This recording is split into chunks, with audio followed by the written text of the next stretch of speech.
Satanists have an affinity towards the exceptions rather than the rules, the abnormalities in favor of the normal.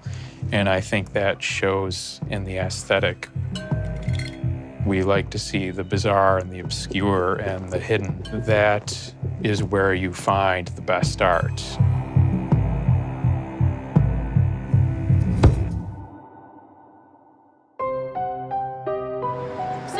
Bridge Street in Salem, an old Victorian house, once a funeral home.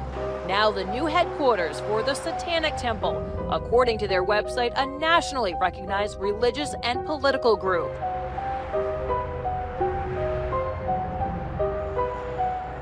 The Satanic Temple is a non-theistic religious organization.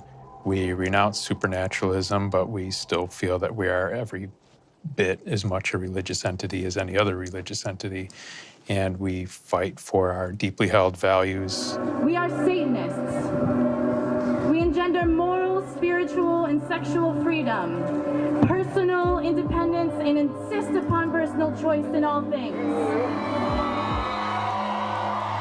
Art and aesthetics is very important to modern Satanism.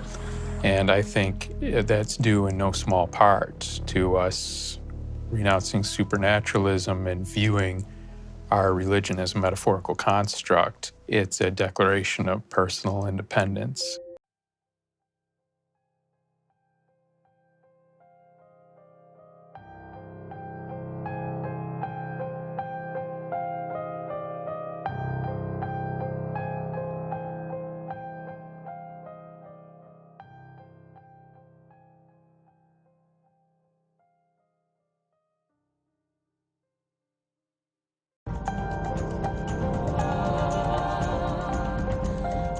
Satanists have existed and practiced their deceitful activities in every period of history and in every culture from ancient Egypt to ancient Greece, and from the Middle Ages to the present day. Between the 14th and 16th century, sorcerers and those who had turned their backs on religion both worshipped Satan.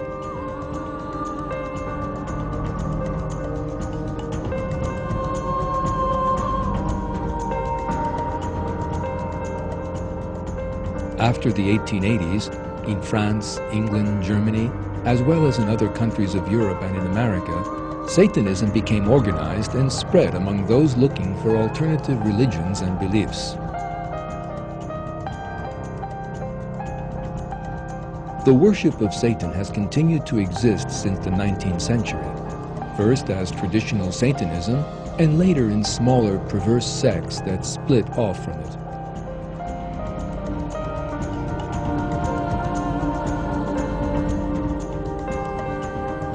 The savage rites performed by sorcerers and godless individuals, the sacrifice of children and adults to Satan, the celebration of the Black Mass, and other ceremonies of traditional Satanism have been passed down secretly from generation to generation. The most important symbol of traditional Satanism was the ancient Roman god Baphomet. In time, Baphomet became the symbol of those who worship Satan. Historians tracing the provenance of this goat-headed figure have discovered some important clues about Satanist activities. The second most important Satanist symbol is the pentagram, a five-pointed star inscribed within a circle.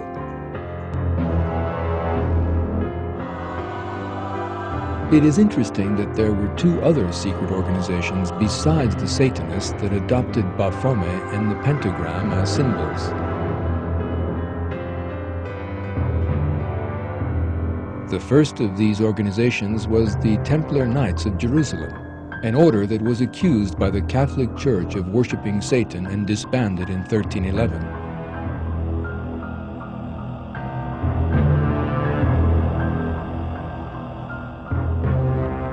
The other organization is the Masons, who have aroused curiosity for years with their secrecy and strange rites.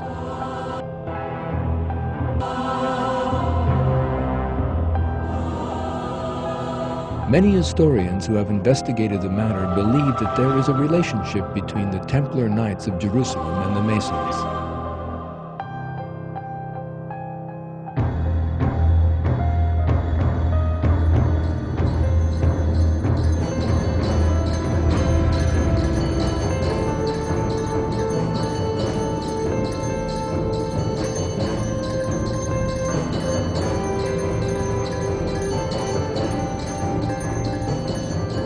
In their opinion, these two groups were a continuation of one another. After the Templar Knights of Jerusalem were banned by the Church, the organization continued its existence in secrecy and finally turned into Masonry.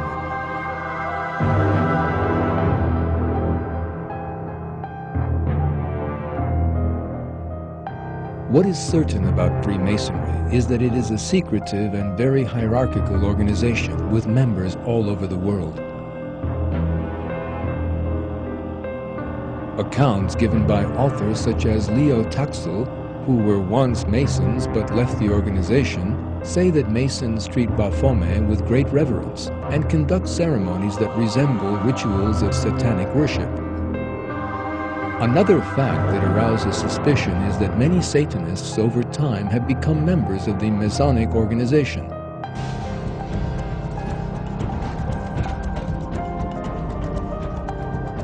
Today, Satanism has left its secret rituals and lodges and flowed into the streets.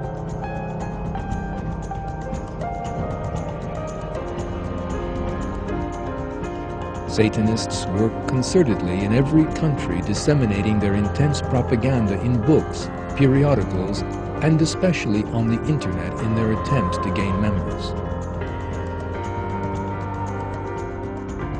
No matter in what country they may be, Satanists display a common image. Their style of dress, ways of worship, the similarity of the suicide notes they leave behind, and other such details show that Satanism is not an ordinary movement full of good-for-nothings, but an organization based deliberately on ideological foundations.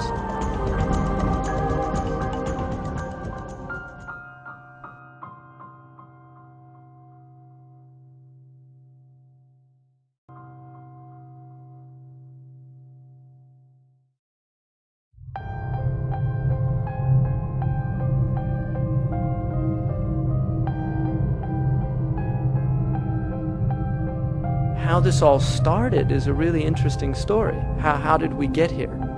I mean, this story that happened, this primal story, is still going on. It's still being played out again and again. And it's in Surah Al-A'raf here. The story is a story about two creatures, Adam and Iblis. The dominant opinion is that he was a jinn, but he was allowed into the court of the angels, this angelic court. Now, these angels were told by God to bow down to Adam. And that sujood is not a prostration. It's not actually putting your head on the ground. It was a type of ta'zeem, which was more like an inhina. It was bowing. So Iblis is told to bow down. All of them did it, except Iblis. What has hindered you from not falling prostrate? إِذْ أَمَرْتُكَ, because I told you to do this. قَالَ أَنَا خَيْرٌ مِّنْهُ, I'm better than him, which is a very interesting statement, because some of the ulama say this is the first wrong action ever. And it's a belief of superiority. It's a belief of superiority of another creature. So he said, I'm better than him. And then, خَلَقْتَنِي مِن نَارٍ. Then he gives the reason. This is his logic of why he is superior. You created me from fire, وَخَلَقْتُهُ مِن طِينٍ. And you created him from earth and water. I'm fire and air. He's earth and water. I'm better than him. What was the superiority here? What superiority did he see? Material, right? It's medda. He's looking at the actual substance of what we are made of. Now, what is unique about Iblis and Adam? Both Iblis and Adam, they have this conscious ruh. They have this conscious knowledge of God that other creatures don't have, whether they're made of fire, earth, water, whatever they're made of. So Iblis was looking at the outward of the situation and he's saying, I'm better than him. Why are you making me bow down to somebody that I'm better than? This is his logic. And there's a lot of people that fall into that type of reasoning in the world, and it causes immense problems in the world. قَالَ فَأَهْبِطْ, then go down. Now this is a command to him. مِنْهَا فَمَا يَكُونُ لَكَ أَن تَتَكَبَّرْ فِيهَا. It is not for thee to show pride here. In other words, you're in the divine presence. This isn't the place for pride. If you're aware of God, you can't be in a state of pride.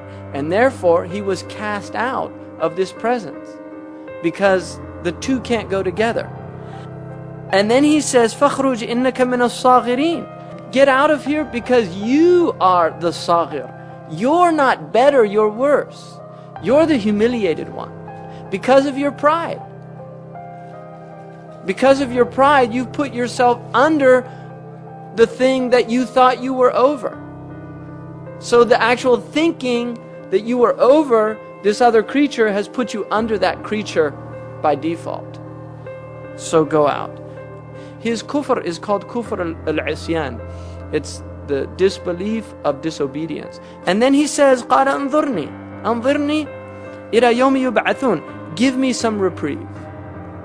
قَالَ إِنَّكَ مِنَ الْمُنظَرِينَ. You've got this reprieve. قَالَ فَبِمَا أَغْوَيْتَنِي. This is really key here. بِمَا أَغْوَيْتَنِي, now, because you led me astray. Right? So he's blaming, now he blames Allah. This is the beauty of Iblis. Look at this foolish intellect. First, he says, why didn't you do it? And he says, because I can't do that, I'm better than him. Then he says, Bima aghwaytani, you made me go astray by telling me to do it in the first place. Because I couldn't do it, you said do it. And so it's your fault. It's not my fault, it's your fault. See, he's blaming God for his problems. Bima aghwaytani laq'udanna lahum siratak al-mustaqim. I will now lurk in ambush for them. In other words, these humans. Because you told me to do this thing. So it's both of your faults. You told me to do something that I couldn't do. And the reason I couldn't do it is because he wasn't worthy of it. So he's got two adversaries here. He's angry at God and he's angry at Adam. And then he says, ثُمَّ لَأَتِيَنَّهُمْ مِنْ بَيْنِ أَيْدِيهِمْ. And I will come upon them from before them, وَمِنْ خَلْفِهِمْ, and behind them, وَعَنْ أَيْمَانِهِمْ, and to their rights, وَعَنْ شَمَائِلِهِمْ, and to their lefts, وَلَا تَجِدُ أَكْثَرَهُمْ شَاكِرِينَ. And you will not find most of them filled with gratitude. So this is important too, because what Iblis has set out to do now is show that they're ingrates. That's what he wants to do. He wants to show God that you made a mistake, you shouldn't have made him the Khalifa, the Caliph on earth, and you're going to see that they're not going to be grateful for what you've given them in the first place. And so it's very interesting, this story, because what it's telling us is that if you place God in his right position and you place yourself in your right position, which is that you see God over you and you're under, in prostration, in this state of submission, shaitan has no access. When does shaitan flee according to the hadith? When you're in sajda. Because he can't bear that. Humility before God. And then Allah again, قَالَ خُرُجْ مِنْهَا مَذْءُومًا مَدْحُورًا. He banished them again, degraded, banished. And then he says that whoever follows you, لَمَنْ تَبِعَكَ مِنْهُمْ لَأَمْلَأَنَّ جَهَنَّمَ مِنْكُمْ أَجْمَعِينَ. I'm going to fill Jahannam with them. Those people that follow you, you're their imam. And you're headed to that place, so you're going to take them with you. So if you take him as an imam, that's where he's taking you.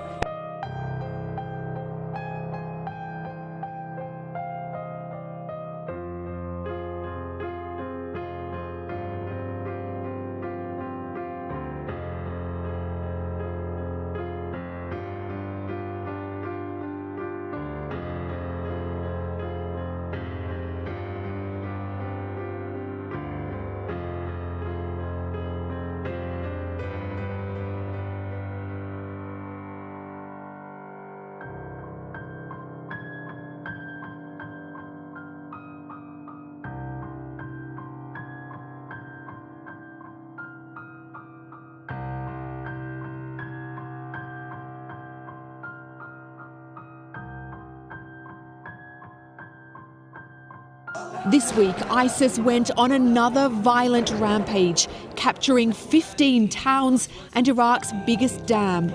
Fighting against the militants on the ground are soldiers from Kurdistan, an autonomous region in northeastern Iraq. Many of them were trained by the US military, but this week they were forced to retreat. They hope the American airstrikes will allow them to regroup and then push back against the militants. In its new offensive, ISIS is targeting Iraq's religious minorities, including Christians. Thousands of them have fled their homes after being given a choice by the extremists: convert to Islam, leave, or face death. We can't take this anymore, said this Christian woman. We don't want to die, we want to live, and we don't want them to take our land.